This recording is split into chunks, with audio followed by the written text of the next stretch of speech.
Look at that. Coming down. I know. Convergence zone is set up right over Seattle. Everett had it a few hours ago. It's slowly moving to the south. So it's kind of going to go back and forth for a couple of hours this evening.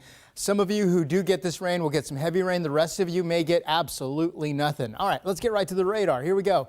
All the wind coming around the Olympics coming together right over Seattle and Everett, and that's where we have some of those showers. A few light scattered showers, Clallam County, right over to Port Angeles. You can see some of those light scattered showers right over the northern half of the Kitsap Peninsula, parts of Whidbey Island.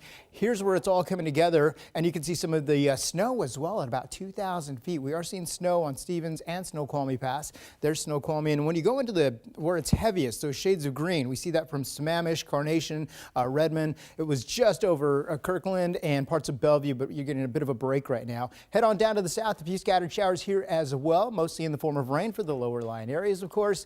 Not much going on. Raymond, Aberdeen, Hump Tulips, you got a nice little break. Hey, by the way, we continue with the White River under a flood warning. This is at R Street Bridge. They're releasing water out of the dam, and that's making the river go up, and this should continue to rise at least through 4 o'clock on Sunday morning. So just be aware there's some minor flooding going on. Here's a big picture, big storm right out here. This is the one we're watching into the weekend.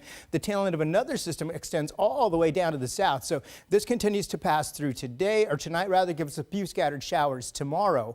The next big storm that comes through will be, will give us have a rainy day on Saturday. By the way, tomorrow, snow at about 2,000 feet, plenty of it for the higher elevations. Come Saturday, the rain will pick up, the wind will come in especially strong right through the south and southwest. As we go through Saturday, some of those gusts will be closer to 30 miles per hour. All right, so this evening, notice we just have a few isolated showers, not a whole lot. And again, most of you probably won't get much. If you do, it'll be in the convergence zone. That's through 6 o'clock tomorrow morning. Tomorrow afternoon, just a few isolated showers, not much at all. You will even have some sun breaks tomorrow, which will be nice. It'll be Friday for a nice little Valentine's Day treat. Then as we go into Saturday, watch what happens as that front approaches. This is 11 p.m. tomorrow evening, and then as we go in through Saturday, it picks up, gets really heavy about 7 o'clock right along the Olympic Peninsula. Kitsap Peninsula, you get a bit of a rain shadow effect, 2:30 on Saturday, but we have some heavy rain for most other spots, about 1/4 of an inch to 1/2 inch of rain. With that system, a little bit higher right along the coast.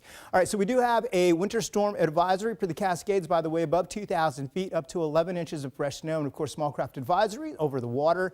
Those south-southwest winds at about 15 to 25 knots. Here's a look at your 7-day forecast. After that rainy day Saturday, look at next week. Mark and Joyce, we've got some sunshine for you beginning next Tuesday. Sounds wonderful. I know, right? Thanks, Craig.